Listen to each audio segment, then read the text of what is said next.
የብሩኬን በር ማን ያንኳኳው?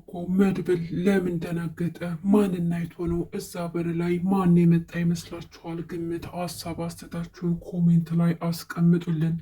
ማህሌት ብትመጣ በዚህ ልክ መድብል የሚደነግጥ አይመስለኝም። ነገር ግን ምናልባት ዝና ወይም ደግሞ ካሌብ ይሆናል የሚለው የሁላችንም ግምት ነው። ምክንያቱም ሁላችንም እንደምታውቁት ከዚህ በፊት በብሩኬ ምክንያት ብዙ ኪሳራ ስለደረሰባቸው አሁን ላይ ትልቅ ኪሳራ ውስጥ ናቸው እና ምናልባትም መድብልንና ብሩኬን ሊበቀሉት ይችላሉ የሚለው ሀሳብ ውስጣችን አለ። ማህሌት እንግዲህ ያው ዝና በሰጣት ትዕዛዝ መሰረት ወደ ብሩኬ ህይወት ለመግባት እየሞከረች ነው። ምስኪን መስላ መንገድ ዳር በመቀመጥ መድብልንና ምሳሌን ለማሳሳት ሞክራ ነበር። ያው አልተሳካላትም እንጂ የምሳሌን አንጀት ለመብላት ሞክራለች። ምሳሌዬ እንዴት ነሽ በማለት አሁንም አባትሽ መጣለሽ ደስተኛ ነሽ አይደል እያለችም እየጠየቀቻት ነበረ። ምሳሌም ደግሞ አዎ አባዬ መቶልኛል፣ ለምንድን ነው ግን መተሽ ያልጠየቅሽን ስትል ጥያቄ አቀረበችላት። እሱንም መጥቼ እንዳልጠይቃችሁ አጎትሽ መድብል ከልክሎኝ ነዋ ትላታለች።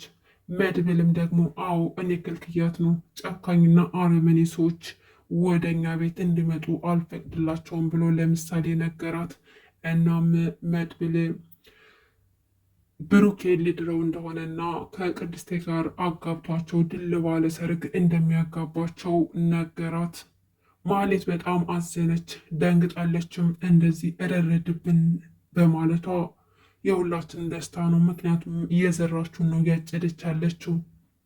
ይህ ሁሉ ግፍና መከራ በብሩኬ ላይ ባታደርስበት ኑሮ ይህ ሁሉ ነገር አይደርስባትም ነበር። እሷ ግን በጣም ሲበዛ ራስ ወዳድ ስለሆነች ይህ ሁሉ ግፍ ሰርታ አሁን ደግሞ በድጋሚ ህይወቱን ለማበላሸት ለመመለስ ትፈልጋለች። ግን እንደ እውነት ከታየ ደግሞ ማህሌት በጣም እየተጸጸተች ትመስላለች። ምክንያቱም አሁን ላይ ዝናም ገንዘብ እየሰጣት አይደለም፣ ምንም ነገር የምትኮራበት ነገር የለም። በባዶ ስለወጣች አሁን ገንዘብም ስለሚያስፈልጋት ከብሩኬ ጋር በመለያየቷና ያለምንም ነገር ባዶዋን ስለቀረች እየተጸጸተች ትመስላለች። ሉላ ለዳጣ ነገረቻት። ሁሉንም ነገር ያጋጠማትን በጠበቃው በኩል እያደረጋትንና እየነገራትን ያስፈራራትን ሁሉ ዛቻ ነገረቻት።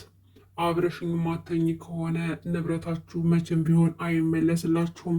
ወደ ሌላ ጠበቃ እንኳ ብትቀየሩና ብትከራከሩ ሞገስን እከሰዋለሁ በወንጀል እያለ እያስፈራራኝ ነው ብላ ለዳጣ ነገረቻት።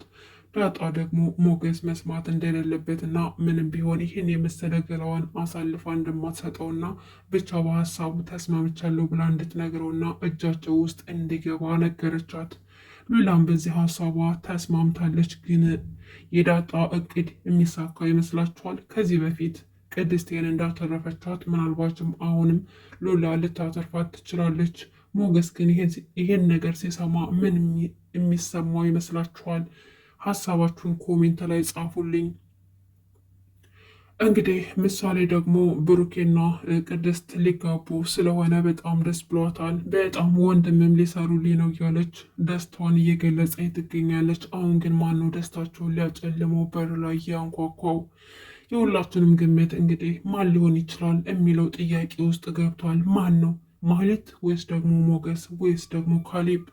ማን እንደሆነ እስካሁን ድረስ አልታወቀም። በቀጣይ ክፍል የምንጠብቀው ይሆናል። ውድና የተከበራችሁ የቻናል ቤተሰቦች ይህን ቻናል ሰብስክራይብ በማድረግ አዳዲስ ክፍሎች ሲወርዱ ወደ እናንተ ጋር እናመጣለን። ሰብስክራይብ ያደርጋችሁ አበረታቱኝ። ቀጣይ ክፍል ደግሞ ምን እንደሚፈጠር አብረን የምናይ ይሆናል። መድብልስ ከዚያ በኋላ ምንድን ነው የሚያደርገው? በጣም ደንግጦ ነበር። ያልጠበቀው ነገር ነው የገጠመው። በጣም ተደናግጧል፣ ፈርቷል። ምክንያቱም ምናልባችም ለህይወታቸው የሚጎዳ ነገር ሊሆን ይችላል። እሱን የሚፈጠረውን አብረን የምናይ ይሆናል። እስከዛው ድረስ ላይክ አድርጉት። ቪዲዮን ስጀምሩት ላይክ ማድረጋችሁን እንዳትረሱ፣ እንዲሁም ሰብስክራይብ አድርጉ። መልካም ጊዜ ተመኘውላችሁ።